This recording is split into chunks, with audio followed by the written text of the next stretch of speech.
السلام علیکم ورحمۃ اللہ۔ کیسے ہیں دوستو؟ علم فقہ کورس کے 5ویں درس میں آپ کو خوش آمدید کہتے ہیں۔ آئیے اپنا درس آغاز کرتے ہیں۔ درس کے آغاز کرنے سے پہلے گزارش ہے کہ ہمارے چینل کو سبسکرائب کر دیجئے۔ یہ ویڈیو آپ کو مفید معلوم ہو تو آگے شیئر کرنا نہ بھولیں۔ گزشتہ سبق میں ہم نے فقہ اسلامی کے بنیادی مصادر میں سے ایک بنیادی مصدر کتاب اللہ کے بارے میں ہم نے پڑھا تھا۔ آج درس نمبر 5 میں ہم دوسرے بنیادی مصدر سنت کے بارے میں پڑھیں گے۔ تو آئیے اب دیکھتے ہیں کہ آج ہم کن عنوانات کو سیکھیں گے۔ درس نمبر 5 سنت۔ آج کے سبق میں ہم سنت کا لغوی اور اصطلاحی معنی،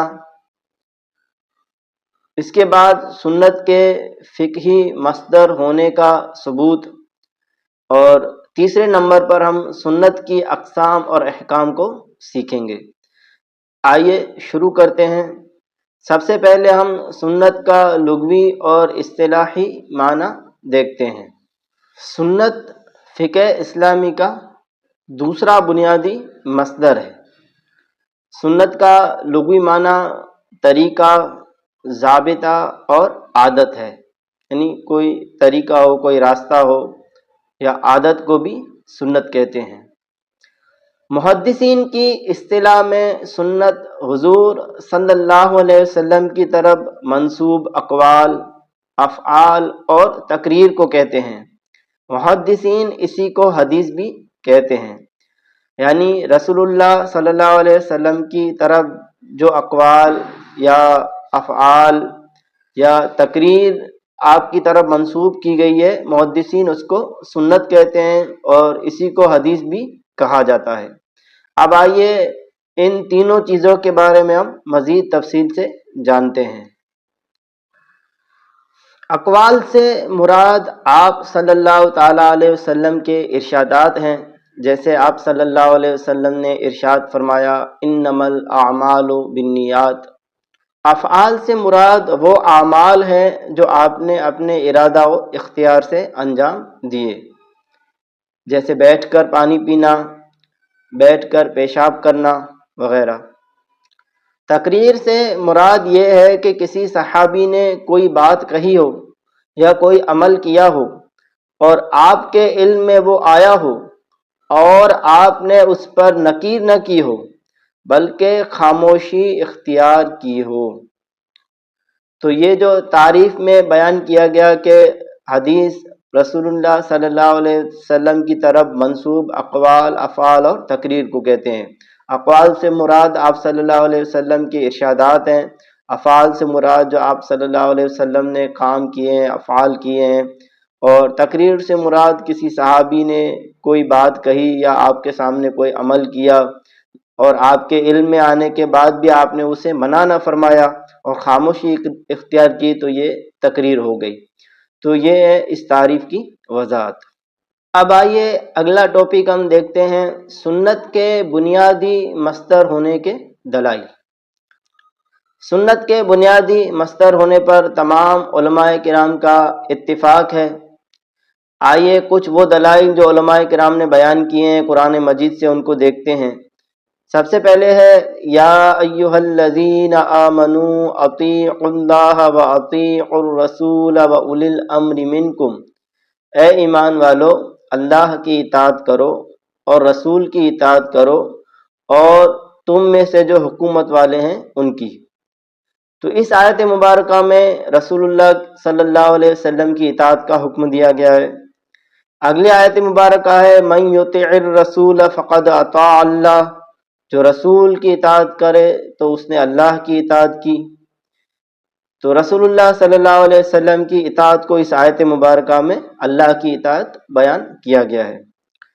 اگلی آیت مبارکہ ہے وما آتاکم الرسول فخذوہ وما نہاکم عنہ فانتہوا واتقوا اللہ۔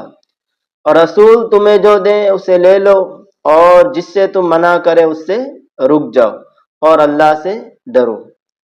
تو یہ آیات مبارکہ ہیں جن سے علماء کرام نے سنت کے بنیادی مصدر ہونے پر استدلال فرمایا ہے۔ اس کے بعد آئیے اب ہم اگلا ٹاپک دیکھتے ہیں۔ اگلا ٹاپک ہے حدیث کی اقسام۔ سند کے لحاظ سے حدیث کی 3 قسمیں ہیں۔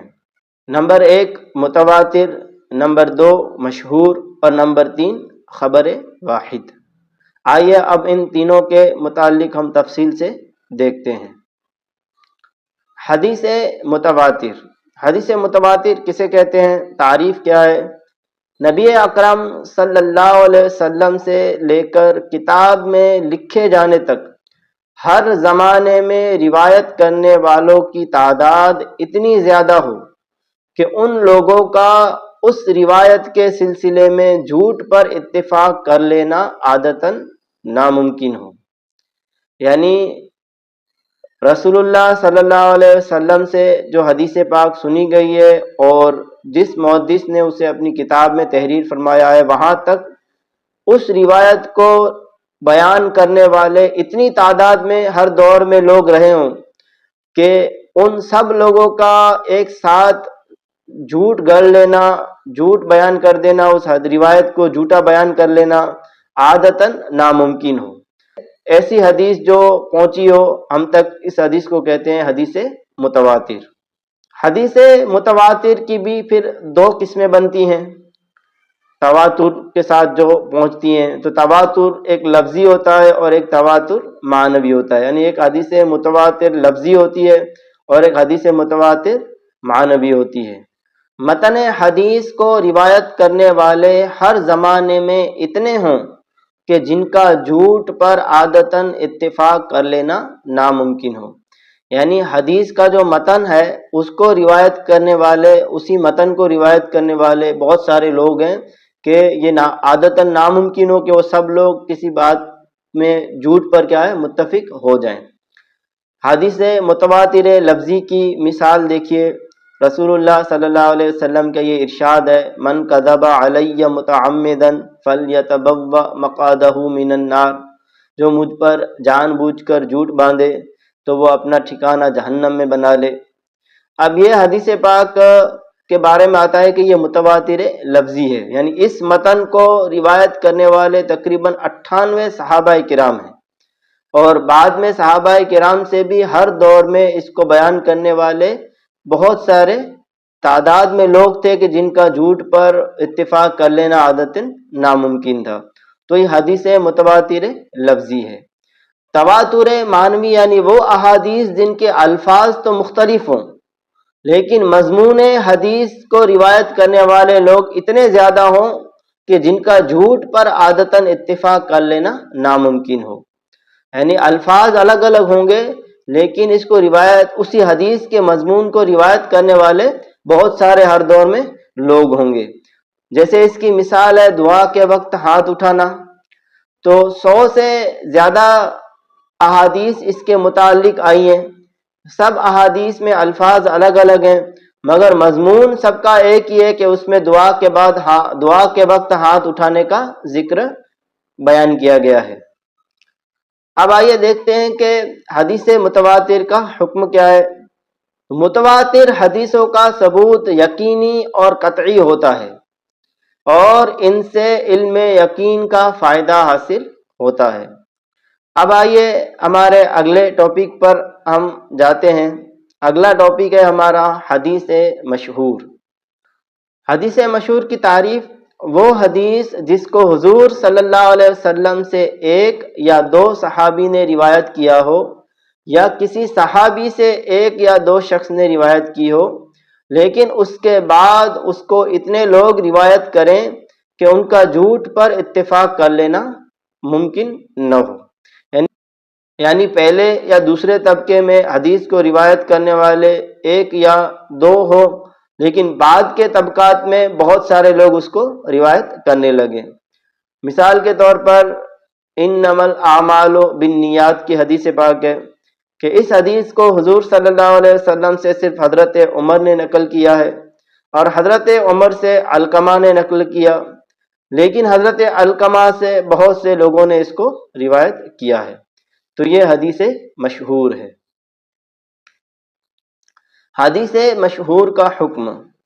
حدیث مشہور سے مطمئن کرنے والا علم حاصل ہوتا ہے، اس پر بھی عمل کرنا لازم، اور اس کا رد کرنا یعنی اس کو ٹھکرا دینا، اس پر عمل نہ کرنا بدعت ہے۔ حدیث کی تیسری قسم ہے خبر واحد۔ آئیے دیکھتے ہیں خبر واحد کی تعریف کیا ہے۔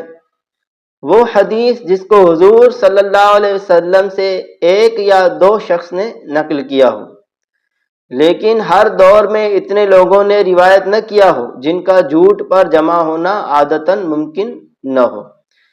یعنی دوسرے الفاظ میں یہ کہہ سکتے ہیں کہ جس میں خبر مشہور کی شرائط نہ پائی جائیں، کہ رسول اللہ صلی اللہ علیہ وسلم سے تو ایک دو نے نقل کیا، لیکن بعد میں بھی اس کو روایت کرنے والے بہت زیادہ لوگ نہیں ہو پائے، ایک دو ہی رہے۔ اور اکثر جو احادیث مبارکہ ہے وہ اخبار احاد یعنی خبر واحد ہی کی قسم سے ہیں۔ خبر واحد کی مثال حضور صلی اللہ علیہ وسلم نے ارشاد فرمایا، لولا ان اشک علی امتی لامرتہم بالسواک، اگر میری امت پر دشوار نہ ہوتا تو میں ان کو مسواک کا حکم دیتا۔ تو یہ خبر واحد ہے۔ خبر واحد کا حکم۔ خبر واحد سے علم ظنی حاصل ہوتا ہے، علم قطعی حاصل نہیں ہوتا ہے۔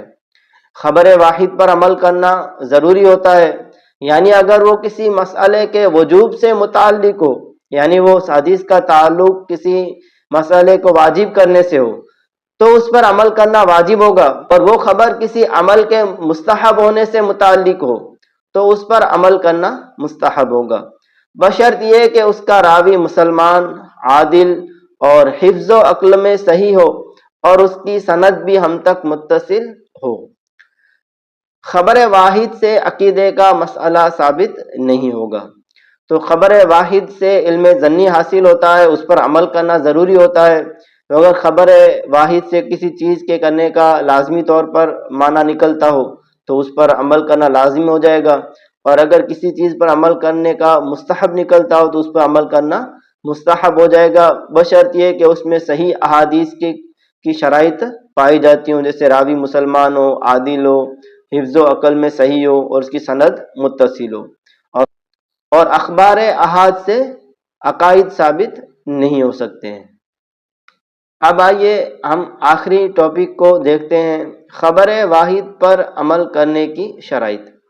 پیچھے ہم نے دیکھا تھا کہ خبر واحد پر عمل کرنا، اگر اس میں صحیح ہونے کی شرائط پائی جا رہی ہیں تو اس پر عمل کیا جائے گا، لیکن اس پر عمل کرنے کے لیے کچھ شرائط ہیں، کیونکہ خبر واحد جو ہم تک پہنچی ہے وہ راویوں کے سلسلے سے پہنچی ہوتی ہے اور اس کے ثبوت میں ظن ہوتا ہے، اس وجہ سے اس پر عمل کرنے کے لیے کچھ شرائط بھی بیان کی گئی ہیں۔ تو روات کے احوال مختلف ہونے کی وجہ سے خبر واحد پر عمل کرنے کی 3 شرائط ہیں۔ نمبر 1، وہ حدیث قرآن کے خلاف نہ ہو۔ نمبر 2، وہ حدیث مشہور کے خلاف نہ ہو، اور نمبر 3، وہ حدیث ظاہر کے خلاف نہ ہو۔ تو یہ شرائط پائی جائیں گی تو اس صورت میں خبر واحد پر عمل کیا جائے گا۔ تو یہاں پر آج کا ہمارا درس نمبر 5 مکمل ہوا۔ سنت رسول آج ہمارا ٹاپک تھا۔ اس ٹاپک میں ہم نے سنت کی تعریف، سنت کی اقسام، متواتر، مشہور اور خبر واحد، اور ان کے بعد ان تینوں کی تفصیل اور احکام کو ہم نے سیکھا۔